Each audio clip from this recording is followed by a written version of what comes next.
Hello दोस्तों, पुनः India railway channel में आप लोग को स्वागत है। तो आज बात करेंगे दोस्तों, आप लोग को जो एनसीईआरटी सीरीज स्टार्ट था, तो आज एनसीईआरटी में पढ़ाने वाला हूँ। फिर नेक्स्ट कल आप लोग वीडियो को लास्ट तक बने रहिएगा। और अभी जानते ही होंगे कि अभी रेलवे में बहुत सारे वैकेंसी अभी आने वाला है और आ चुका भी है, जो कि एलपी टेक्नीशियन आ चुका है, आरपीएफ भी आ चुका है। तो आप लोग तैयारी एकदम पूरे अच्छे से कीजिए। और NTPC group D upcoming vacancy है, जो कि आप लोग का जल्दी वो भी देखने को मिलेगा। इनका एग्ज़ाम भी आप लोग जान रहे हैं कि बहुत जल्दी हो जाएगा। तो आप लोग तैयारी में लगे रहिए, ताकि आप लोग का एग्ज़ाम से पहले पूरा तैयारी हो जाए और आप अपने अंदर अपने कॉन्फिडेंस को जगाए, ताकि आप लोग को सिलेक्शन एक बार में और फर्स्ट डीबी में जाके हो। तो हेलो दोस्तों, आप लोग को पिछला वीडियो आप लोग को ये एनसीईआरटी सीरीज का जो कि अभी स्टार्ट है आप लोग को, तो उसमें पार्ट 1 हो गया था। ये विद्युत का था, जो इलेक्ट्रिसिटी का था, उसमें थ्योरी और न्यूमेरिकल आप लोग को साथ में सब बताया गया था। तो आज उसका नेक्स्ट वीडियो होगा, जिसमें आप लोग को आज ख़त्म हो जाना चाहिए इसका पूरा चैप्टर। तो पार्ट 2 आज वीडियो है। पार्ट 1 आप लोग जो नहीं देखे होंगे जाके ज़रूर देख लीजिएगा। उसमें न्यूमेरिकल सहित आप लोग को थ्योरी बताया गया है। बहुत इंपॉर्टेंट ये चैप्टर है दोस्तों, क्योंकि यहाँ से विद्युत से इसमें ओम का नियम रहता है, electricity theory and all numerical, जितना भी न्यूमेरिकल था उसमें सब आप लोग को बताए थे। तो ये बहुत इंपॉर्टेंट चैप्टर रहता है दोस्तों।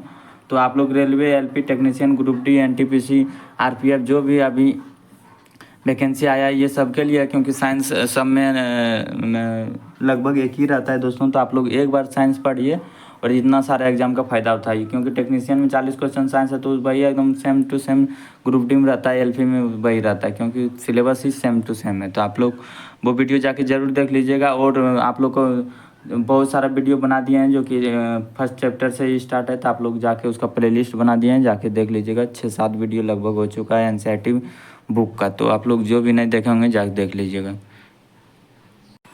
तो आप लोग यहाँ से स्टार्ट था, आप लोग पिछला वीडियो में देखे ही होंगे, विद्युत अध्याय 12 जो कि चैप्टर 12 का है। ये चैप्टर 12 है दोस्तों, ये क्लास 10th एनसीईआरटी है। तो आप लोग इसको पढ़ लिए होंगे, पिछला वीडियो में देखें कहाँ तक आप लोग पढ़ाया गया था ये चैप्टर। ये हो गया तो दोस्तों, ये तो हो गया था,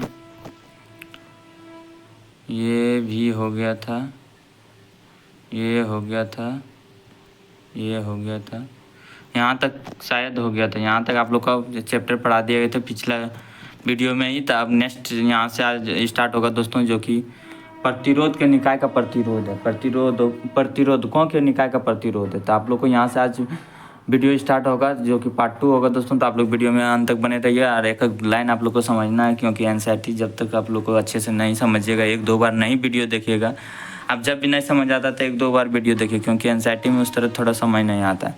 और जो भी इंपॉर्टेंट पॉइंट बताते हैं आप नोट करते जाइए एक कॉपी में, नहीं तो बुक लिए हैं तो बुक में आप लोग हाइलाइटर से हाईलाइट कर दीजिए। तो देख रहे होंगे यहाँ क्या लिखा गया है। देखिए, प्रतिरोधकों के परस्पर संयोजित करने 2 विधियाँ यहाँ बता रहे हैं आप लोग को। जो भी इम्पोर्टेंट पॉइंट होगा उसी को हम आप लोग को बताएंगे, ताकि आप लोग को ज़्यादा टाइम नहीं लगे और जो समझ भी आए। चलिए थोड़ा ऊपर से पढ़ देते हैं। हमने कुछ सरल विद्युत परिपथों के बारे में सीखा था। हमने यह देखा कि किसी चालक से प्रवाहित होने वाली विद्युत धारा का मान किस प्रकार उसके प्रतिरोध तथा उसके सिरा के बीच विभवांतर पर निर्भर करता है। पिछला वीडियो में देख लिए होंगे। विविध प्रकार के विद्युत उपकरणों तथा युक्तियों में हम प्राय प्रतिरोधकों के विविध संयोजन देखते हैं। इसलिए हम यह विचार करना है कि प्रतिरोधकों का संयोजन पर ओम के नियम को किस प्रकार अनुप्रयुक्त किया जा सकता है। जैसे एक विद्युत परिपथ दिखाया गया है, जिसमें R1 R2 यहाँ नीचे आप लोग को दिखाया गया है। यहाँ फिगर में देखिए, यही वाला बारे में बोला गया है कि नीचे परिपथ R1 R2 R3 प्रतिरोधकों 3 प्रतिरोध को एक सिरे से दूसरे सिरा मिलाकर जोड़ा गया है। देखिए, एक सिरा से मिलाकर क्या किया है, दूसरे सिरों से जोड़ा गया है। प्रतिरोधकों को इस संयोजन को श्रेणी क्रम कहा जाता है, जो कि जब भी आप लोग को ये सामने वाला इस तरह दिया रहेगा, इस तरह सामने करके, तो आप लोग श्रेणी क्रम में इसको मानना है। श्रेणी क्रम में संयोजन किया जाता है। ये देख, ये क्या है, ये एक पद से क्या है, दूसरे पद में जोड़ा गया है। जब भी इस तरह का R1 R2 R3 लगातार श्रेणी में ही दिया गया है, इसको देखिए श्रेणी में ही, एक लाइन में ही है, तो एक लाइन में ही जब रहेगा तो वो क्या होगा, श्रेणी क्रम में होगा। यदि यही चीज़ आप लोग को इस तरह करके दिया रहता, फिर इस तरह करके दिया रहता, एक बार नीचे में इस तरह करके दिया रहता, तो ये क्या होता, श्रेणी क्रम में न होके ये समांतर क्रम में हो जाता। तो ये देखिए, ये क्या हो गया, श्रेणी क्रम में हो गया। इसमें क्या होता है, धारा होता है समान, इसमें क्या होता है, धारा समान होता है, लेकिन वोल्ट क्या होता है, यानी विभवांतर क्या होता है, इसमें अलग अलग होता है। आप लोग को याद रखना है, श्रेणी क्रम में क्या होता है कि धारा समान होता है, वोल्ट क्या होता है, अलग अलग होता है। जैसे आप लोग 12.7 यहाँ पे देख रहे होंगे, ये वाला फिगर आप लोग जो देख रहे हैं, ये वाला फिगर में आप समझिएगा कि देखिए प्रतिरोध एक ऐसा संयोजन दिखाएगा जिसमें 3 प्रतिरोध, इसमें भी 3 प्रतिरोध है, साथ ही बिंदु x और y के बीच संयोजित प्रतिरोधों को इस प्रकार संयोजन को पार्श्व क्रम संयोजन, जैसे इस तरह का यदि आप लोग फिगर मिल जाएगा तो इसको क्या करेंगे, पार्श्व क्रम संयोजन कहा जाता है, इसी को समांतर क्रम कहा जाता है। तो आप लोग को कन्फ्यूज नहीं होना है, आप लोग को याद रखना है, दोनों इसी को कहते हैं। पार्श्व क्रम संयोजन और समांतर क्रम दोनों इसी को कहते हैं। जिस तरह इस फिगर में इस तरह यदि रहेगा आप लोग को समांतर क्रम में रहता है। जैसे एक सीरीज में ये नहीं है, ऊपर है फिर बीच में है फिर नीचे है, तो ये अलग अलग है, तो इसको क्या बोलते हैं, समांतर क्रम बोलते हैं या पार्श्व क्रम संयोजन बोलते हैं। इसमें क्या होगा, उसमें क्या था, इसमें धारा समान था तो इसमें धारा अलग अलग होगा, उसमें वोल्ट अलग अलग था, इसमें वोल्ट समान होगा, तो इसका विपरीत होता है। तो आप लोग को याद रखना है कि ये श्रेणी क्रम में आप लोग को धारा समान होगा और ये इसमें समांतर क्रम में वोल्ट समान होगा, धारा अलग अलग होगा। तो ये इंपॉर्टेंट पॉइंट आप लोग को याद रखिएगा। फिगर इस तरह बनता है, समांतर क्रम वाला, श्रेणी क्रम वाला आप लोग को इस तरह बनता है। तो आप लोग ये 10th में पढ़ेंगे, वही चीज़ आप लोग को याद ही होगा जरूर। श्रेणी क्रम में संयोजित प्रतिरोध, जब कोई प्रतिरोध श्रेणी क्रम में संयोजित करते हैं तो परिपथ में प्रवाहित विद्युत धारा को क्या होता है, तो ये नीचे आप लोग को समझाया गया। जैसे आप यह देखेंगे कि ए मीटर, यानी ए मीटर में विद्युत धारा का मान वही रहता है, ए मीटर में विद्युत धारा को मापा जाता है, तो ये परिपथ में ए मीटर की स्थिति पर निर्भर नहीं करता। ये परिपथ में जो विद्युत धारा है ये बोलेगा किस पे निर्भर नहीं करता, तो ए मीटर पे निर्भर नहीं करता। इसका तात्पर्य है कि प्रतिरोधकों के श्रेणी क्रम संयोजन में परिपथ हर भाग में विद्युत धारा समान होती है। यानी कहीं भी ले जाइए आप, जैसे R1 था, R2, R3, हर जगह उसमें क्या होगा, धारा समान होगा, तभी तो बोला गया उसमें विभवांतर अलग अलग होगा। इसमें विभवांतर जो होगा वो अलग अलग होगा, लेकिन इसमें श्रेणी क्रम में आप लोग जहाँ भी ले जाइए R1, जैसे R1, R2, R3, यहाँ भी धारा समान होगा, यहाँ भी धारा समान, यहाँ भी धारा समान होगा, यहाँ भी धारा समान होगा, यहाँ भी धारा समान होगा। तो वही बताया गया था, आप लोग को ये याद रखना है कि कहीं भी ले जाइएगा बस श्रेणी क्रम में आप लोग को धारा समान ही रहेगा।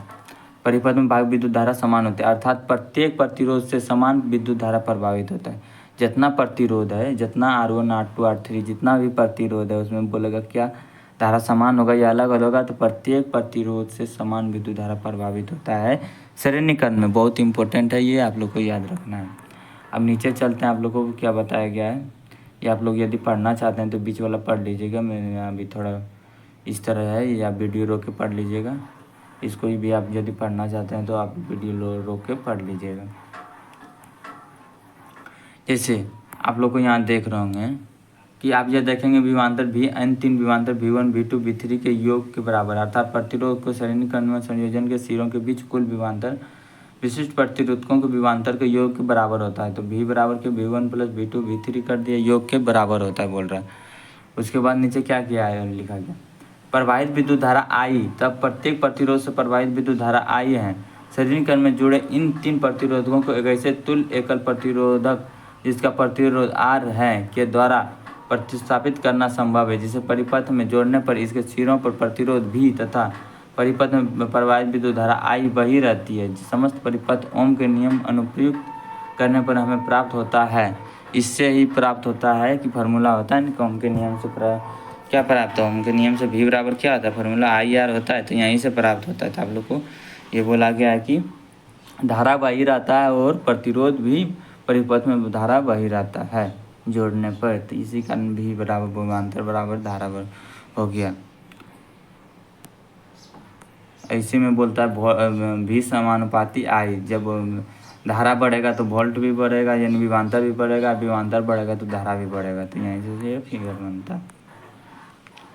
जैसे V बराबर I R हो गया, I क्या हो गया, धारा R क्या होगा, प्रतिरोध। 3 प्रतिरोध को पृथक ओम का नियम अनुप्रयुक्त करने पर हमें प्राप्त होता है V1 यानी लिया तो IR1 यानी पहला प्रतिरोध, V2 यदि विभवांतर 2 लिया तो R2 यानी दूसरा प्रतिरोध, और V3 लिया तो R3 यानी तीसरा प्रतिरोध। और इसमें धारा क्या होगा, सब में समान होगा, इसी कारण I लिखा गया है।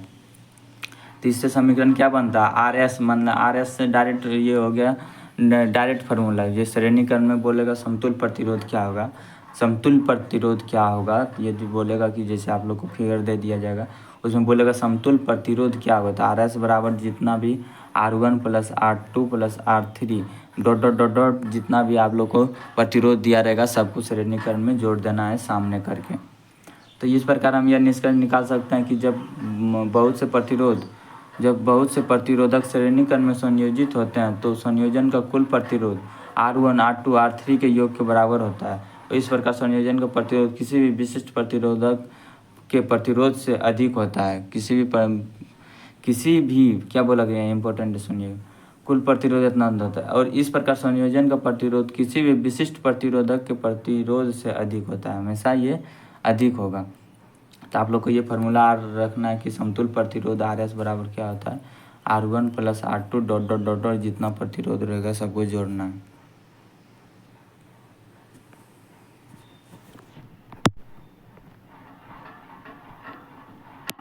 अब यहाँ पे आप लोग को दिखा गया, देखिए क्या है, उदाहरण के लिए दिया है एक विद्युत लैंप क्या है, विद्युत लैंप जिसका प्रतिरोध कहाँ दिया गया, रुक जाए दिखाते हैं। इसका प्रतिरोध 20 है तथा एक 4 ओम के प्रतिरोध का 4 ओम यहाँ हो गया, 4 ओम के प्रतिरोध का चालक 6 वोल्ट यानी 6 वोल्ट की बैटरी से चित्र इतना में दिखाया गया है। नंबर ए में पूछा है परिपथ का कुल प्रतिरोध, परिपथ का पूछा गया कुल प्रतिरोध। अब बी में पूछा गया परिपथ में प्रवाहित विद्युत धारा यानी विद्युत धारा पूछा गया। सी में पूछा गया विद्युत लैंप तथा चालक के सिरों के बीच विभवांतर कितना है। तो ये आप लोग का न्यूमेरिकल हो गया इस तरह का। यहाँ पे कितना क्वेश्चन बन रहा है, 3 क्वेश्चन बन रहा है, लेकिन ये एनसीईआरटी में दिया है एक ही में। यदि कोई दूसरा बुक लेते हैं आप लोग तो उसमें क्या रहता है, यही क्वेश्चन 3 बार आप लोग को क्वेश्चन मिलता है, लेकिन इसमें एक बार दिया है तो आप लोग को इसको समझ के 3 क्वेश्चन मान के ही बनाना है ताकि आप लोग को सही हो। तो देखिए क्या क्या दिया गया, सबसे पहले लिख लिया R1 बराबर कितना दिया था, 20 ओम दिया था। देखिए यहाँ आप लोग थोड़ा छोटा फिगर करते हैं। R1 बराबर 20 ओम दिया था। R2 4 ओम के प्रतिरोध का था, R2 दिया है 4 ओम दिया है। और बैटरी कितना वोल्ट कितना विभवांतर कितना दिया है, सबसे पहले विभवांतर भी लिख लीजिए, 6 वोल्ट विभवांतर दिया, 6 वोल्ट विभवांतर दिया है। अब क्या बोला गया, जिसका प्रतिरोध चालक का बैटरी का परिपथ का कुल प्रतिरोध लैंप के चालक विभवांतर निकाले। तो ये क्या है, श्रेणीकरण में जुड़ा हुआ है कि नहीं, श्रेणीकरण में जुड़ा है। श्रेणीकरण में तो इसको समतुल्य प्रतिरोध कितना निकालिएगा, R1 R2 दोनों मालूम है तो समतुल्य प्रतिरोध अभी फार्मूला क्या बता, आर एस बराबर R1 प्लस R2 R3 जितना भी रहेगा उतना जोड़ना है आप लोग को। तो यहाँ 2 ही समतुल्य है तो समतुल्य प्रतिरोध कितना हो गया, दोनों जोड़ के 24 ओम होगा। ये तो फाइनल प्रतिरोध हो गया। अब बैटरी कितना दिया था, जो वोल्ट में यानी विभवांतर कुल 26 के टर्मिनलों के कुछ विभवांतर 6 वोल्ट। तो यहाँ ओम के नियम से हम विद्युत धारा निकाल सकते हैं। धारा पूछा गया, यहाँ देखिए कहाँ पे पूछा गया। परिपथ का कुल प्रतिरोध पूछा है तो कुल प्रतिरोध सबसे पहले ए नंबर तो निकल गया। परिपथ का कुल प्रतिरोध कितना निकला, 20 प्लस 4 तो 24 ओम निकला। यहाँ से समझ लीजिएगा ए नंबर तो सॉल्व हो गया, बी नंबर में क्या पूछा गया, परिपथ में प्रवाहित विद्युत धारा आई बराबर पूछा गया। आई बराबर विद्युत धारा क्या होता है, तो भी बराबर क्या है, फार्मूला आप लोग को बताए थे, भी बराबर आई आर है, आई आर। तो वोल्ट कितना दिया है, वोल्ट यहाँ से आप सब सॉल्व करते हैं, 6 दिया है वोल्ट। आई पूछा है तो आई रहने दीजिए, गुना आर कितना है, आर कितना है, परिपथ में विद्युत धारा तथा विद्युत लैंप विद्युत धारा आर बराबर कितना है, 24 आया टोटल 24 आया। तो 6 दाइन से 4 काटिए तो आई बराबर कितना आ गया,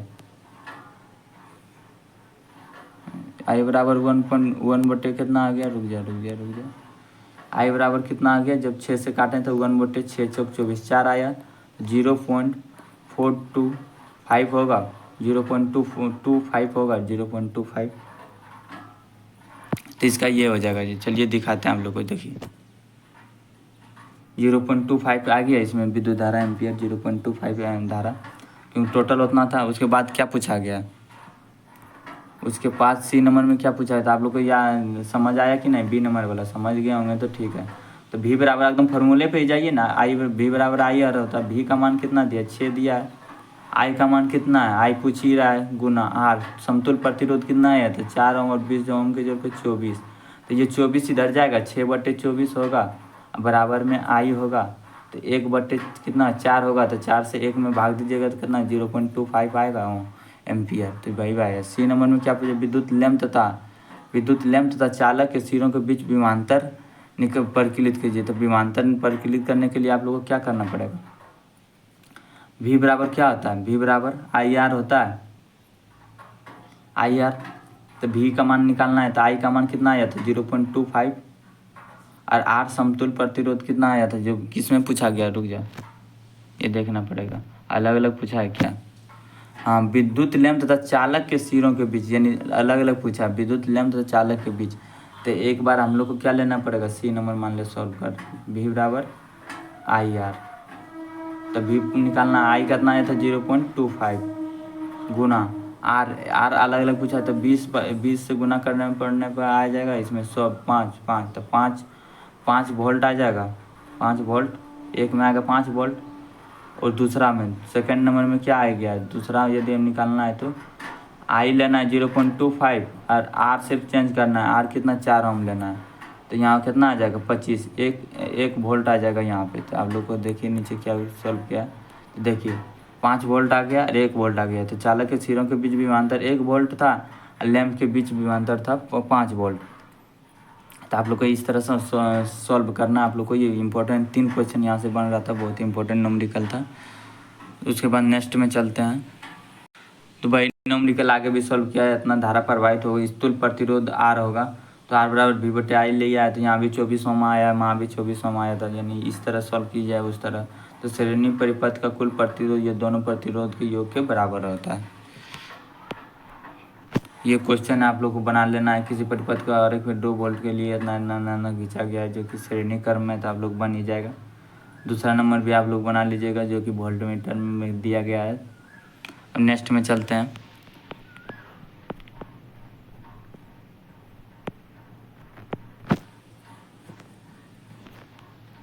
ये क्या है, श्रेणी क्रम में आगे क्या है। ये पाया जाता है कि कुल विद्युत धारा I संयोजन के प्रत्येक शाखा में प्रभावित होने वाली पृथक धाराओं के योग के बराबर होता है। I बराबर I2 ये हो जाएगा, धारा के बराबर योग के बराबर होता है। तो इसी कारण यहाँ भी ये फार्मूला बनाया गया है। तो यही फार्मूला से आप लोग को डायरेक्ट फार्मूला बनता है, कौन बोला, ये समांतर क्रम या पार्श्व क्रम वाला फार्मूला। 1 बटे समतुल प्रतिरोध यानी RP बराबर क्या आता है 1 बटे R1 प्लस 1 बटे R2 प्लस 1 बटे R3। आप जहाँ तक जा सकते हैं डॉट डॉट डॉट डॉट वहाँ तक जाइए। तो ये क्या हो गया, समांतर क्रम या ये हो गया पार्श्व क्रम वाला फार्मूला। तो आप लोग को ये याद रखना है, ये पूरा इस तरह बनाया गया था, आप लोग को डायरेक्ट यही याद रखना है। कोई यहाँ पे आप लोग को प्रूव नहीं करना है फार्मूला, 10th नहीं है यहाँ पे, जो कि 10th का क्लास में प्रूव करते थे। आप लोग को यहाँ से आप लोग को फार्मूला याद रखना है। यदि आप लोग को नहीं ज़्यादा समझना है तो आप लोग ये पूरा अच्छे से समझ लीजिएगा। उसके बाद पार्श्व क्रम या संयोजित प्रतिरोध के तुल्य प्रतिरोध व्युत्क्रम पृथक प्रतिरोध के व्युत्क्रमों के योग के बराबर होता है। यानी क्या होता है, प्रतिरोध का व्युत्क्रम के योग के बराबर होता है। कौन, पार्श्व क्रम में संयोजित प्रतिरोध। तो आप लोग को ये याद रखना है। उसके बाद इसका फार्मूला भी आ गया, ये न्यूमेरिकल भी। जैसे मान लीजिए कि R1 R2 तो 3 का मान है 5 ओम 10 ओम 30 ओम, इन्हें 12 वोल्ट की बैटरी से संयोजित किया गया है। A में प्रत्येक प्रतिरोध में प्रवाहित विद्युत धारा निकालना है, B नंबर परिपथ में प्रवाहित कुल विद्युत धारा निकालना है, C नंबर परिपथ का कुल प्रतिरोध परिकलित करना है। तो आप लोग को R1 कितना दिया 5 ओम, R2 कितना दिया 10 ओम और R3 30 ओम, और विभवांतर कितना दिया है 12 वोल्ट दिया विभवांतर। तो आप लोग चलिए निकालते हैं। सबसे पहले आप लोग को विद्युत धारा निकाल लेना है, या आप लोग को समतुल प्रतिरोध भी निकालना है, जो भी निकालना आप लोग निकाल सकते हैं। जैसे आप लोग R1 से प्रवाहित विद्युत धारा यदि आगे भी उस तरह निकालते हैं तो वो उस तरह भी बनेगा, यदि आप लोग पहले ये निकालते हैं तो ये भी बनेगा। नहीं तो आप लोग पहले समतुल प्रतिरोध निकालिएगा, तो यहाँ पे क्या होगा 1 बटे RP बराबर क्या आता है फार्मूला 1 बटे R1 प्लस 1 बटे R2 प्लस 1 बटे R3। तब आप लोग सॉल्व कर लीजिएगा कहाँ पे, अपने पेज में सॉल्व कर लीजिएगा। तो इसमें आप लोग को क्या होगा 1 बटे RP करके इस प्रकार समतुल प्रतिरोध कितना आएगा 3 ओम आएगा, इसका समतुल प्रतिरोध है। 1/3 को आप लोग ये 1/3 नहीं लिखना, याद रखें, क्योंकि इसको 1 बटे RP में आता है, RP में तो ये गुना होगा इधर से, ये गुना होगा इधर से। तो RP बराबर डायरेक्ट क्या होगा RP बराबर 3 ही आएगा ना, तो ये समतुल प्रतिरोध 3 आता है। तो आप लोग को ये समझ, तो 3 आ गया। उसके बाद क्या पूछा गया, तो समय में प्रभावित विद्युत धारा। तो यहाँ विद्युत धारा I बराबर क्या होता है, V/R होगा, क्यों V बराबर IR होता है। V कितना दिया था 12 वोल्ट, R पहला वाला कितना था 5 ओम। इस तरह करके आप लोग 3 को निकालना है, तीन बार दिया था प्रतिरोध, तो आप लोग 3 बार निकालना है। वोल्ट तो वही रहेगा 12 वोल्ट, एक बार भाग देना है 5 से, एक बार भाग देना है आप लोग को 10 ओम से, एक बार भाग देना है आप लोग को 30 ओम से। तो जितना भी निकलेगा आप लोग को यहाँ धारा निकल जाएगा। और उसके बाद कुल धारा पूछा है तो तीनों को जोड़ लीजिएगा तो कुल धारा आ जाएगा आप लोग को 4 एम्पियर। और ये समतुल प्रतिरोध निकाल लीजिएगा तो आप लोग को आ जाएगा 3 ओम। तो ये सिंपल था दोस्तों, आप लोग को इस तरह क्वेश्चन बनाना है। तो यहाँ भी आप लोग को नंबरिकल है, देख लीजिए R1 दिया है, R2 दिया है, R3 दिया है, R4 दिया है, R5 भी दिया है। तो प्रतिरोध का इन बिना 12 वोल्ट विभवांतर के अंदर 12 वोल्ट है। तो ये नंबर पूछा परिपथ में कुल प्रतिरोध, अभी परिपथ में प्रवाहित कुल विद्युत धारा पर। तो उसी तरह ये भी बनेगा, तो आप लोग इसको बना लीजिएगा, सिंपल है, उसी तरह सेम टू सेम बनेगा। तो आप लोग को ये बना लीजिएगा, उसी तरह बनेगा सेम टू सेम। नहीं तो यहाँ पे देख लीजिएगा, ज़्यादा समझ नहीं आए तो नेक्स्ट में चलते हैं। तो आगे क्या दिया गया है कि हमने देखा किसी श्रेणीबद्ध विद्युत परिपथ में शुरू से अंत तक विद्युत धारा नियम रहती है। इस प्रकार स्पष्ट रूप से यह व्यवहारिक नहीं है कि हम किसी विद्युत परिपथ में विद्युत बल्ब तथा विद्युत हीटर को श्रेणी क्रम में संयोजित करें। इसका कारण यह है कि उन्हें प्रकार से कार्य करने के लिए अत्यधिक भिन्न मानों की विद्युत धाराओं की आवश्यकता होती है। श्रेणीबद्ध परिपथ में एक प्रमुख हानि यह होती है कि जब परिपथ एक अवयव कार्य करना बंद कर देता है तो परिपथ टूट जाता है। क्या बोला गया है, यदि प्रमुख हानि यह होती है कि जब परिपथ एक अवयव कार्य करना यदि बंद कर देता है तो क्या होता है, अपने आप परिपथ टूट जाता है। परिपथ का अन्य कोई अवयव कार्य नहीं कर पाता है, क्योंकि यदि करेगा तो फिर सारा बोर्ड खराब हो। यदि आपने त्योहारों या विवाहों सब आदि पर भवनों की सजावट में बल्बों को सजावटी लड़ियों का उपयोग होते देखा हो तो आपने बिजली मिस्त्री को परिपथ में खराबी वाले स्थान को ढूंढने में काफ़ी समय खर्च करते हैं। आप लोग जो वो बिजली लगाते हैं, चमकने वाला लाइट जो रहता है वो वाला, उसके बारे में बताया गया है कि उपयोग होता है। तो मिस्त्री को क्या होता है, काफ़ी खर्च करते हैं। यह देखा होगा कि कैसे वह फ्यूज बल्बों को ढूंढने में सभी बल्बों की जांच करता है, खराब बल्बों को बदलना। इसके विपरीत पासक्रम परिपथ में विद्युत धारा विभिन्न विद्युत साथ्यत्वों में विभाजित हो जाती है। पार्श्व परिपथ में कुल प्रतिरोध समीकरण के अनुसार घटता है। यह विशेष रूप से तब अधिक सहायक होता है जब साधित्रों के प्रतिरोध भिन्न भिन्न होते हैं तथा उन्हें उचित रूप से कार्य करने के लिए भिन्न भिन्न विद्युत धारा की आवश्यकता होती है। वही लाइट के लिए उसमें बहुत परेशानी होता है, क्योंकि वो उसके बाद क्या दिया गया है, देख रहे होंगे कि यहाँ पे फार्मूला आप लोग को दिया गया है। फार्मूला ये क्वेश्चन दिया गया है, देख लीजिए क्वेश्चन आप लोग को क्या क्या है, आप लोग को जोड़ लीजिएगा क्या क्या है। ये पास करने के कारण ही वो दिक्कत होता था जब ए नंबर 1 ओम तथा 10⁻6 ओम, बी नंबर 1 ओम 10⁻3 ओम तथा 10⁻6 ओम के प्रतिरोध को पार्श्व क्रम में संयोजित करें। तो वही है 10⁻6 ओम और 1 ओम को जो पार्श्व क्रम यानी समांतर क्रम में जोड़ना है, तो वह फार्मूला R1 1/R1 + 1/R2 करके आप लोग निकाल लीजिएगा। जितने पावर 6 है उतना 0 आप लोग को बैठा के निकालना है। दूसरा नंबर में क्या है, 100 ओम एक विद्युत लैंप को 50 ओम का एक विद्युत टोस्टर तथा 500 ओम का एक जल फिल्टर 220 वोल्ट के विद्युत स्रोत से पास क्रम में संयोजित है। इस विद्युत स्थिति का प्रतिरोध क्या है, तो प्रतिरोध आप लोग को जोड़ लीजिएगा किस तरह, क्योंकि पास क्रम में है यानी समांतर क्रम में, तो वही फार्मूला 1/R1 + 1/R2 करके निकलेगा। फिर लास्ट में जो निकलेगा उससे वोल्ट को आप लोग को वोल्ट वाला फार्मूला लगा के आप लोग को बना लेना है।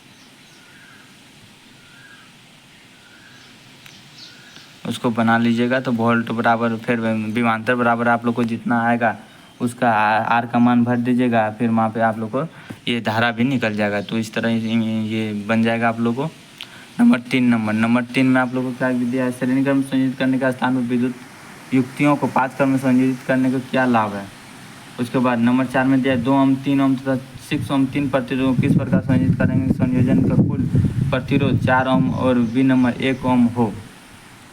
तो आप लोग इसको दोनों करके देख लीजिएगा, समांतर क्रम और श्रेणी क्रम, जिसमें आ जाता है तो उसमें आप लोग को आंसर मिल जाएगा और जिसमें नहीं आता है तो वो गलत होगा। दोनों करके देखिएगा, समांतर क्रम श्रेणी क्रम में, दोनों में किसी में एक में आंसर आ जाएगा। 4 ओम, 8 ओम, 12 ओम तथा 24 ओम प्रतिरोध को 4 कुंडलियों को किस प्रकार संयोजित करें कि संयोजन ए अधिकतम और बी नंबर न्यूनतम प्रतिरोध प्राप्त हो सके। तो हमेशा ये आप लोग को याद रखिए, एक इम्पोर्टेंट बात बता देता हूँ कि इस तरह यदि पूछ लेगा और अधिकतम प्रतिरोध पूछेगा, किस प्रकार संयोजित करें कि संयोजन से अधिकतम और न्यूनतम प्रतिरोध, जब भी आप लोग को यदि पूछ लेता है अधिकतम प्रतिरोध कैसे प्राप्त होगा, तो श्रेणीक्रम में हमेशा अधिकतम प्रतिरोध प्राप्त होता है और बी नंबर में न्यूनतम प्रतिरोध हमेशा समांतर क्रम में, क्योंकि उनमें से भाग देना पड़ता है तो इसी कारण कम होगा, इसमें डायरेक्ट जुड़ता है तो श्रेणीक्रम में हमेशा अधिकतम होता है। नहीं तो आप बना के भी देखिएगा श्रेणीक्रम में तो ज़्यादा आएगा, ज़्यादा प्रतिरोध, और वो समांतर क्रम में कम आएगा। नहीं तो आप बना के भी देख सकते हैं इसको फार्मूला पे। तो आप लोग इसको बना लीजिएगा। यदि आप लोग से नहीं बनता है तो कमेंट बॉक्स में ज़रूर कमेंट कीजिएगा। और ये देखिए आप लोग को यहाँ बना हुआ क्वेश्चन है तो इस तरह बनेगा। आप हमेशा जैसे जैसे आप लोग बताया उस तरह बनाइए और फार्मूला हमेशा बैठाते जाइए। V बराबर आई आ रहा है तो इस तरह करके आप लोग को बताना है, प्रतिरोध निकालना है। यदि आई पूछ रहा है तो आई यहाँ से निकालना है, V पूछ रहा है तो V निकालना है। तो बहुत ही सिंपल रहता है ये फार्मूला। तो आप लोग को न्यूमेरिकल तो आप लोग को ये सिर्फ फार्मूला के बेस्ट पे रहता है, तो आप लोग को अच्छे से ये समझ के बना लेना है। अब क्वेश्चन आता ही आता है। यदि समझना है तो आपको इसको पूरा अच्छे से पढ़ लीजिएगा। यदि आप लोग को पढ़ना चाहते हैं तो ये पूरे अच्छे से पढ़ लीजिएगा। तो आप लोग को ये फार्मूला निकाला गया है P बराबर V आई, जो कि सिंपल है। प्रतिरोध R, किसी प्रतिरोध पर विचार कीजिए जिसमें विद्युत धारा I प्रवाहित हो रही। मान लीजिए कि इस सिरों के बीच विभवांतर V है और मान लीजिए इसमें समय T और Q आवेश से प्रवाहित होता है। तो Q आवेश विभवांतर V से प्रवाहित होने में किया गया कार्य VQ होगा। अतः स्रोत का समय T में VQ ऊर्जा को आपूर्ति करनी चाहिए। अतः स्रोत द्वारा परिपथ में निम्नलिखित शक्ति जो होता है P बराबर, वही फार्मूला निकाला है। शक्ति P बराबर क्या होता है, आप लोग जो है फार्मूला याद होगा। यहाँ P बराबर V आई होता है, विभवांतर गुना धारा, यानी धारा गुना वोल्ट। क्या होता है शक्ति बराबर P गुना आई। तो आप लोग ये देख रहे होंगे Q बटे T क्यों लिखा है, तो Q बटे T इसलिए लिखा है कि Q बराबर क्या होता है IT होता है। अब P बराबर यहाँ क्या होता है फार्मूला, देखिए Q बराबर क्या होता है IT फार्मूला होता है, आप लोग एक पढ़े होंगे। उसके बाद P बराबर क्या होता है V आई होता है। आई को यहाँ से मान क्या होगा, I बराबर Q बटे T होगा। तो यही I का जगह यहाँ रखा है ना Q बटे T, यही I के जगह Q बटे T जो मान आया है, तो यही I के जगह Q बटे T रखा है। तो लास्ट में V आई भी रखा है। तो अब समझने की चीज़ है, सिर्फ समझिएगा आप लोगों को पूरे अच्छे समय। तो P बराबर क्या होता है फार्मूला V आई होता है, जो कि ये विभवांतर है, ये धारा है, ये P शक्ति होता है। आप लोग को यहाँ से यदि घुमा के देता है क्वेश्चन तो इसी तरह घुमा के देगा।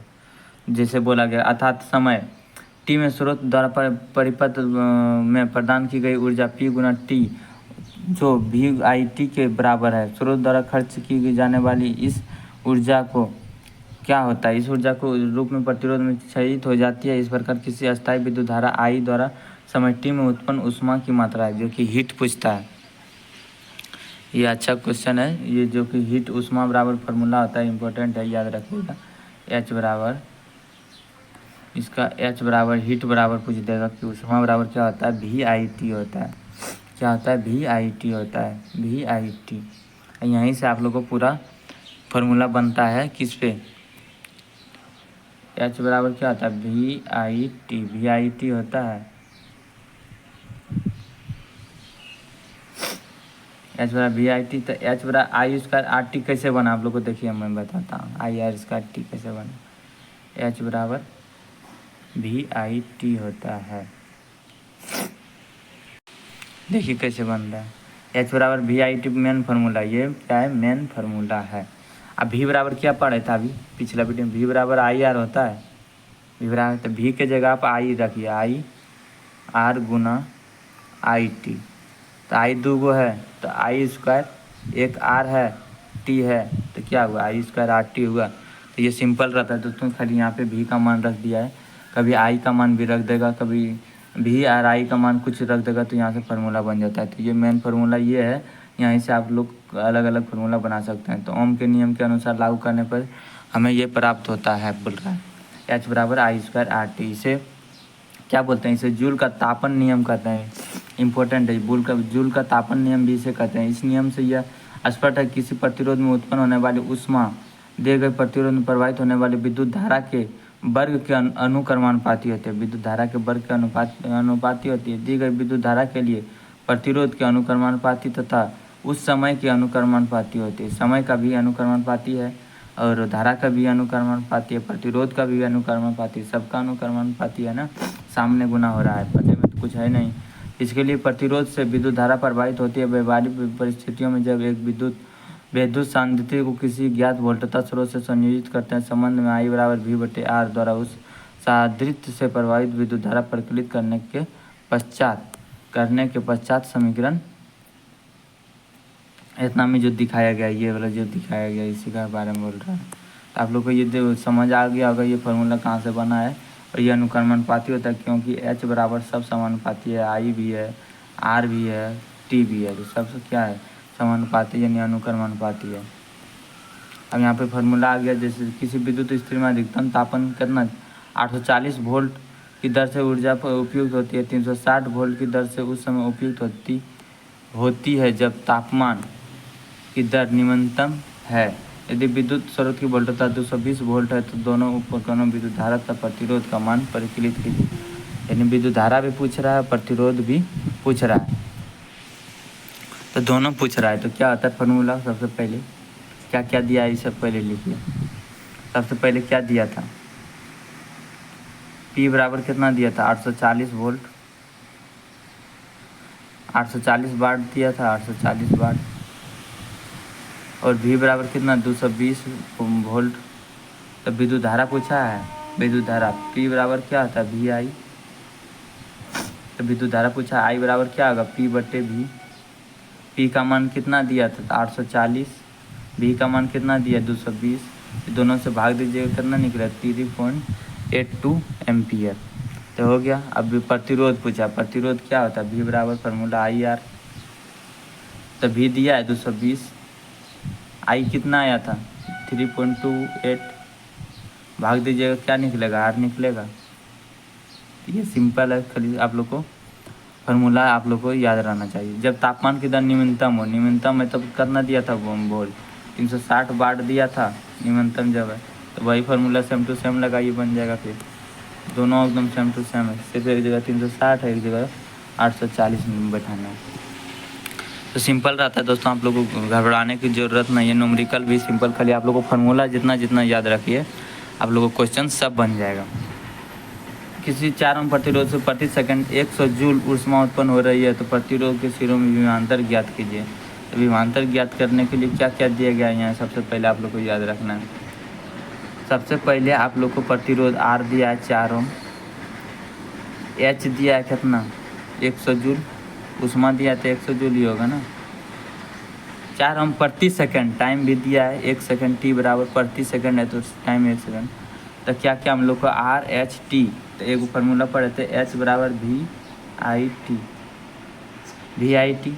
तो हम लोग को यहाँ V नहीं मालूम है, I भी नहीं मालूम है, T भी नहीं मालूम, तो ये फार्मूला नहीं लगेगा। तो एक और फार्मूला क्या पढ़े थे, H बराबर I स्क्वायर RT पढ़े थे, H बराबर I स्क्वायर RT। तो यहाँ भी I आप लोग को यदि नहीं दिया है तो आप लोग को यहाँ क्या निकाल सकते हैं, V स्क्वायर बटे R गुना T निकाल सकते हैं। तो यहाँ पे देखिए क्या निकालना गया है, ये दिया गया है समीकरण प्रतिरोध विद्युत धारा I बराबर क्या गया है, यहाँ से यदि I निकालते हैं तो √8H/RT हो जाएगा। तो RT ये 5 एम्पियर आ जाएगा, आप लोग सॉल्व कीजिएगा तो आप नहीं समझ पा रहे। जैसे H बराबर क्या है I स्क्वायर RT, तो ये I स्क्वायर बराबर क्या होगा H/RT होगा, I स्क्वायर बराबर, ये I इधर से यदि ये स्क्वायर ख़त्म होता है तो उधर क्या होगा वर्गमूल होगा।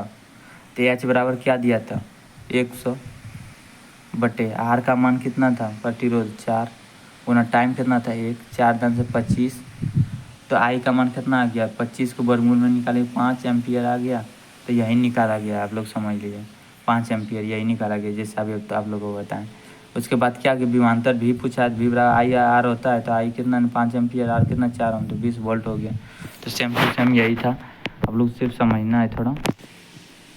आप लोग को थोड़ा बोर लगेगा तो बोर नहीं होना दोस्तों, आप लोग को जितना आप ईमानदारी से पढ़िएगा तभी आप लोग को सिलेक्शन होगा। ये एनसीईआरटी बुक है, आप लोग को ज़्यादा न्यूमेरिकल यदि सॉल्व करना है तो आप लोग को एक बोले थे कि एसके जाकर बुक ले लीजिएगा। उसमें थोड़ा क्योंकि वो टीचर बनाया है तो वो क्या करता है, प्रैक्टिस के लिए अपने तरफ से ज़्यादा क्वेश्चन देता है इसी टाइप के लिए।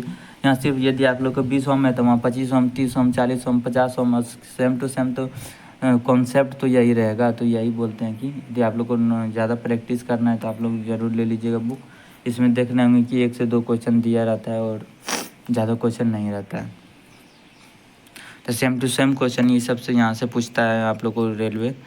तो आप लोग को ये घबराना की ज़रूरत नहीं है कि क्वेश्चन आएगा कि नहीं, एकदम सेम टू सेम यही क्वेश्चन आएगा। नहीं तो प्रीवियस ईयर आप लोग निकाल के देखिएगा यूथ बुक का। तो ये भी सॉल्व कर लीजिएगा। देखिए आप लोग को यदि नहीं सॉल्व होगा तो मैं यहाँ सॉल्व कर दिए हैं, इसमें टाइम वेस्ट नहीं करते हैं। तो अब ज़्यादा नहीं है, यहाँ है, इसके अलावा ये है, फिर आप लोग को ये है, उसके बाद समाप्त है। तो आप लोग को इतना है तो थोड़ा और रुकना होगा। तो चलते हैं, वीडियो शुरू करते हैं जल्दी जल्दी, क्योंकि मुझे भी उतना टाइम नहीं रहता दोस्तों। देखिए विद्युत धारा का तापीय प्रभाव क्या दिया गया, विद्युत धारा का तापीय प्रवाह का व्यवहारिक अनुप्रयोग। तो उसको न्यूमेरिकल आप लोग को पेज में लिख के बनाना है अपने से। जितना न्यूमेरिकल अपने से बनाइएगा तब समझ आएगा, इसे नहीं समझ आने वाला। उसके बाद वीडियो बार बार देखिएगा, 1-2 बार करके तब समझ आ जाएगा। पहले एक बार अपने से बनाइएगा, सब फार्मूला सामने लिख के। तो क्या क्या है परिपथ में, विद्युत परिपथ में अपरिहार्य तापमान परिपथ के अवयवों के ताप में वृद्धि कर सकता है, जिससे उनके गुणों में परिवर्तन हो सकता है। विद्युत इस्त्री, विद्युत टोस्टर, विद्युत तंदूर, विद्युत केतली, विद्युत हीटर जूल के तापमान पर आधारित है। इम्पोर्टेंट दोस्तों आप लोग को ये याद रखना है, विद्युत इस्त्री, विद्युत टोस्टर, विद्युत तंदूर, विद्युत केतली, विद्युत हीटर जूल के तापमान पर आधारित है। बहुत इंपॉर्टेंट है, याद रखना। विद्युत तापमान का उपयोग प्रकाश उत्पन्न करने में भी होता है। विद्युत तापमान का उपयोग पूछेगा किस में उत्पन्न करने, प्रकाश उत्पन्न भी करने में। हम विद्युत बल्ब में देखते हैं, यहाँ बल्ब के तंतु को उत्पन्न ऊष्मा को जितना संभव हो सके रोकने रखना चाहिए, ताकि वह अत्यंत तत्व होकर प्रकाश उत्पन्न करे। इतने उच्च ताप पर पिघलना नहीं चाहिए। बल्ब के तंतुओं को बनाने के लिए टंगस्टन, जिसका गलनांक 3380 डिग्री सेल्सियस होता है, ये इंपॉर्टेंट है, याद रखना आप लोगों को। क्या होता है तो उसका बल्ब तंतु किसका बना होता है पूछे लेगा तो टंगस्टन का बना होता है। उसका गलनांक कितना होता है 3380 डिग्री सेल्सियस होता है। ये तो आप लोग को ऐसे नॉर्मल याद होगा क्योंकि ये इंपॉर्टेंट क्वेश्चन है। उच्च गलनांक की एक प्रबल धातु है। विद्युत रोधी टेक का उपयोग करके तंतु को यथासंभव ताप विलगित बनाना चाहिए। प्रायः बल्बों में रासायनिक दृष्टि से अक्रिय नाइट्रोजन तथा आगरण गैस भरी रहती है। ये भी पूछता है, इंपॉर्टेंट है। अक्रिय नाइट्रोजन आगरण गैस भरी जाती है, जिसमें इसके तंतु की आयु में वृद्धि हो जाती है। क्या होता है, तंतु की आयु में वृद्धि हो जाती है। तंतु द्वारा उपयुक्त ऊर्जा का अधिकांश भाग ऊष्मा के रूप में प्रकट होता है, परंतु इसका एक अल्प भाग विकिरित प्रकाश के रूप में भी दृष्टिगोचर होता है। अब बोला जूल तापमान का एक और सामान्य उपयोग, विद्युत परिपथ में उपयोग होने वाला फ्यूज। यह परिपथ तथा साधित्रों की सुरक्षा किसी भी अनावश्यक रूप से उच्च विद्युत धारा को उनसे प्रभावित न होने देकर करता है। फ्यूज को युक्ति के साथ श्रेणीक्रम में, फ्यूज हमेशा कैसे होता है, श्रेणीक्रम में संयोजित किया होता है, नहीं तो वो क्या होगा, फ्यूज हो जाएगा। फ्यूज किसी ऐसी धातु अथवा मिश्र धातु के तार का टुकड़ा होता है जिसका उचित गलनांक हो, यानी ज़्यादा गलनांक हो। उदाहरण के लिए एल्युमिनियम, कॉपर, आयरन, लेड आदि। यदि परिपथ में किसी निर्दिष्ट मान से अधिक मान की विद्युत धारा प्रवाहित होती है तो ये फ्यूज तार के ताप में वृद्धि होती है और ये फ्यूज तार पिघल जाता है। क्या होता है, इसका गलनांक नॉर्मल होना चाहिए, जिसका उचित गलनांक नॉर्मल यानी गलनांक एक उचित हो। उदाहरण के लिए एल्युमिनियम, कॉपर, आयरन, लेड आदि, ये सब का क्या होता है, इसको फ्यूज तार बनाया जाता है। एल्युमिनियम, कॉपर, आयरन, क्योंकि ज़्यादा यदि वोल्ट आता है तो ये फ्यूज क्या होगा, पिघल जाए और किसी को नुकसान ना हो, पिघल जाए, परिपथ टूट जाता है। फ्यूज तार प्रायः धातु के सिरे वाले पोर्शनल अथवा इसी प्रकार के विद्युत रोधी पदार्थ के कार्टिजेज में रखा जाता है। घरेलू परिपथ में उपयोग होने वाले फ्यूज की अनुमत विद्युत धारा कितना होता है, 1 एम्पियर से 10 एम्पियर तक आदि होती है। इस विद्युत स्थिति के परिपथ में 1 किलोवाट का विद्युत शक्ति उस समय उपयुक्त करती है जब उसे 220 वोल्ट, घरों में पूछेगा कितना आता है तो 220 वोल्ट परिष्कृत करता है। 100 वाट बटे 220 तो 4.245 के विद्युत धारा प्रवाहित होती है। इस प्रकार 5 एम्पियर अनुमानक फ्यूज उपयोग किया जाना चाहिए। पूछ रहे कितना एम्पियर फ्यूज उपयोग करना चाहिए, तो 5 एम्पियर का फ्यूज उपयोग करना चाहिए। तो आप लोग को ये भी याद रखना है, नहीं तो आप लोग को क्वेश्चन आता है। विद्युत शक्ति, शक्ति किसे कहते हैं? कार्य करने की दर को शक्ति कहते हैं। ऊर्जा के उपयुक्त होने की दर को भी शक्ति कहते हैं। ये क्वेश्चन आप लोग को एनसीईआरटी में नया मिलेगा, कहीं और नहीं मिलेगा। जो ये वर्ड लिखा गया है ना, ये वाला, ऊर्जा के उपयुक्त होने की दर को भी शक्ति कहते हैं। तो इसमें 2-3 भाषा दिया गया है। कार्य करने की दर को शक्ति, कार्य करने की क्षमता को ऊर्जा कहते हैं, लेकिन कार्य करने की दर बोलेगा तो शक्ति कहते हैं। ये आप लोग को याद रखना इम्पोर्टेंट है। नेक्स्ट क्या है? हमें किसी विद्युत परिपथ में उपयुक्त अथवा क्षयित विद्युत ऊर्जा की दर प्राप्त होती है, इसे विद्युत शक्ति भी कहते हैं।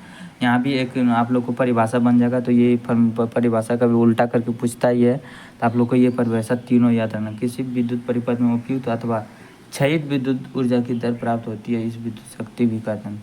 शक्ति को किससे सूचित, तो इसको भी आप परिभाषा को याद कर लीजिएगा। ये इस तरह भी पूछ देता है, किसी विद्युत परिपथ में उपयुक्त अथवा क्षयित विद्युत ऊर्जा की दर जैसे आता है आप लोग को शक्ति मानना है। इसे पी से सूचित किया जाता है। इसका फार्मूला आप लोग पहले बता दिए थे, पी बराबर वी आई।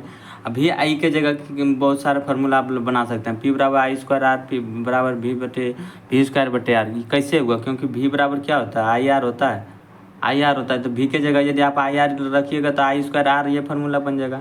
यदि आप आई के जगह वी बटे आर रखिएगा तो क्या निकल जाएगा? वी स्क्वायर बटे आर हो जाएगा, क्योंकि वी 2 हो जाएगा। तो यही फार्मूला से सब कुछ तीनों बनाया गया था। आप लोग को टेंशन नहीं लेना है, आप लोग को सिर्फ फार्मूला याद रखना है। पॉइंट पे आप लोग को बैठाना है, तो सब फार्मूला आप लोग को निकल जाता है। तो आप लोग को ये थोड़ा समझ के बनाइएगा तो कोई कहीं भी दिक्कत ना होने वाला। विद्युत शक्ति का ऐसा मात्रक बाट होता है, आप लोग को पहले से पता होगा। उस युक्ति द्वारा उपयुक्त शक्ति है जिससे उस समय 1 एम्पियर विद्युत धारा प्रवाहित होती है, उसे 1 वोल्ट विभवांतर पर प्रचलित कराया जाता है। इस प्रकार 1 वाट बराबर क्या होगा? वी का क्या होता है? 1 वोल्ट होगा। आई का एम्पियर होता है, तो 1 एम्पियर, तो 1 वी ये हो सकता है। तो वही सिर्फ घुरा फिरा के इस तरह करके बनाया गया है। तो आप लोग को ये समझना पड़ेगा। तो बाट क्या होता है? शक्ति का छोटा मात्रक, शक्ति का छोटा मात्रक बाट होता है। लेकिन अतः वास्तविक व्यवहार में हम इसके काफ़ी बड़े मात्रक किलो वाट का उपयोग करते हैं। बड़े मात्रक किलो वाट, लेकिन बोलेगा शक्ति का छोटा मात्रक वाट। तो ये कंफ्यूज करने के लिए रहता है, तो आप लोग को ध्यान रखना है। 1 किलो वाट कितना होता है? 1000 वाट। 1 किलो वाट कितना होगा? 1000 वाट के बराबर होता है। चूँकि विद्युत ऊर्जा शक्ति तथा समय का गुणनफल होती है। क्या होता है? शक्ति तथा समय का गुणनफल होता है। कौन? विद्युत ऊर्जा शक्ति तथा समय का गुणनफल होता है। और उसके बाद विद्युत ऊर्जा का मात्रक वाट घंटा होता है। विद्युत ऊर्जा का मात्रक बड़ा में वाट घंटा होगा। जब 1 वाट शक्ति का उपयोग 1 घंटे तक होता है तो उपयुक्त ऊर्जा 1 वाट घंटा होती है। विद्युत ऊर्जा का व्यापारिक मात्रक व्यापारिक जो होता है, यानी बड़ा मात्रक जो होता है किलोवाट घंटा, KWH होता है, किलोवाट घंटा, जिससे सामान्य बोलचाल में यूनिट भी कहते हैं। तो 1 किलोवाट घंटा पूछ लेता है, तो आप लोग को ये याद रखना है। एक किलो में क्या आता है? 1000 हो जाएगा।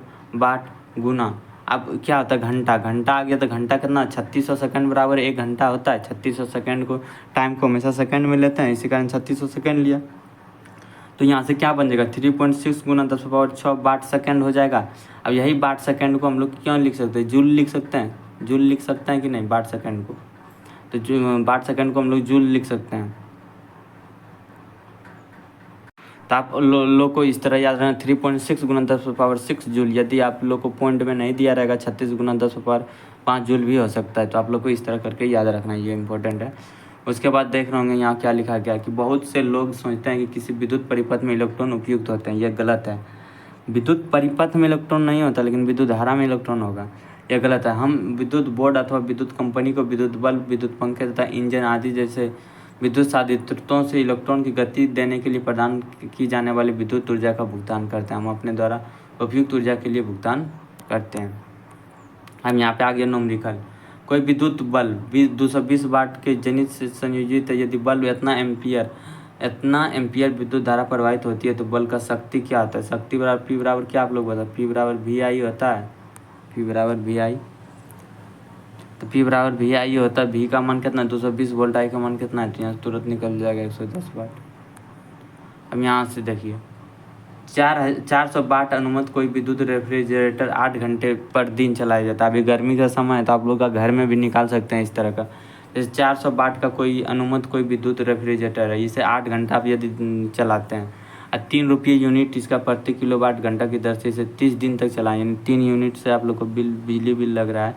ऐसे 30 दिन यानी 1 महीना तक चलाएं तो इसका लिए गए ऊर्जा का मूल्य क्या होगा, तो आप लोग घर में भी निकाल सकते हैं।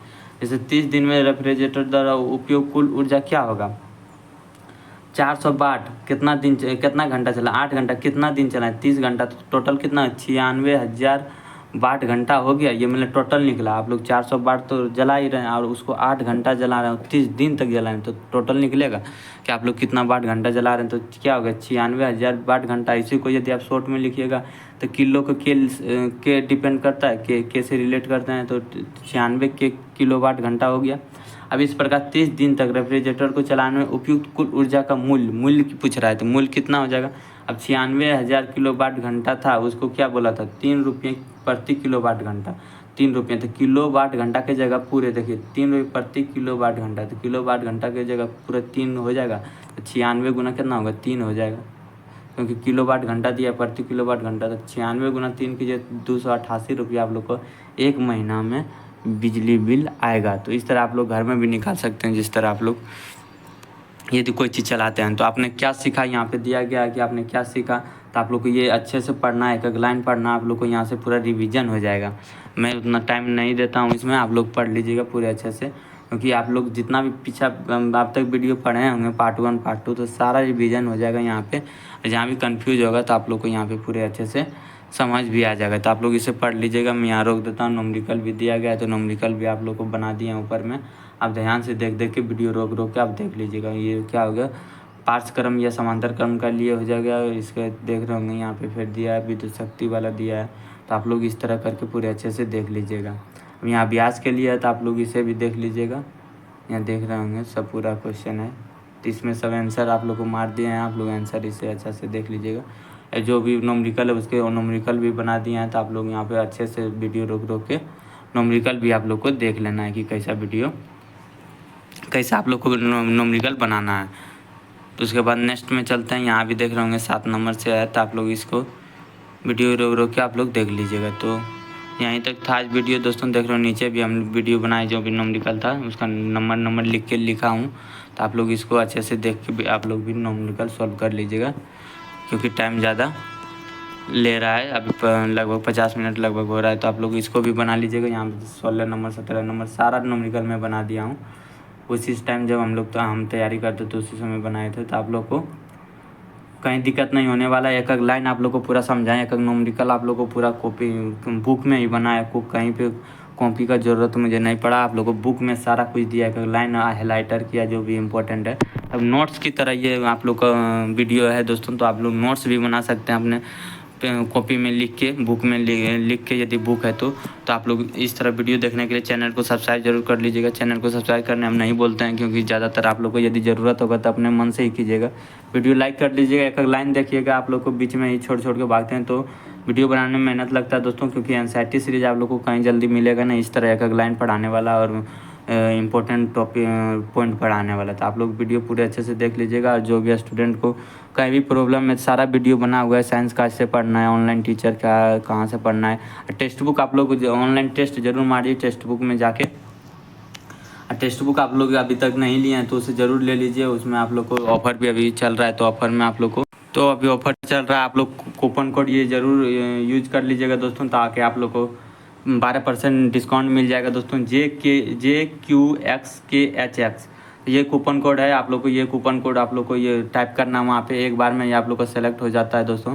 तो एक बार आप अच्छे से टाइप कर लीजिएगा, आप लोग डिस्काउंट भी मिल जाएगा। तो टेक्स्ट बुक से ऑनलाइन ज़रूर मारिए टेस्ट, हर पर डे मारिए। यदि मौका नहीं मिलता, आप लोग को तैयारी नहीं हुआ है, तो आप लोग 2-3 दिन में मारिए, नहीं तो सप्ताह में एक दिन ज़रूर मारिए। कम से कम टेस्ट तो एक ज़रूर मारिए, ऑनलाइन मारिए, क्योंकि एग्ज़ाम ऑनलाइन ही होता है, तो ऑनलाइन आप लोग को फ़ायदा होगा।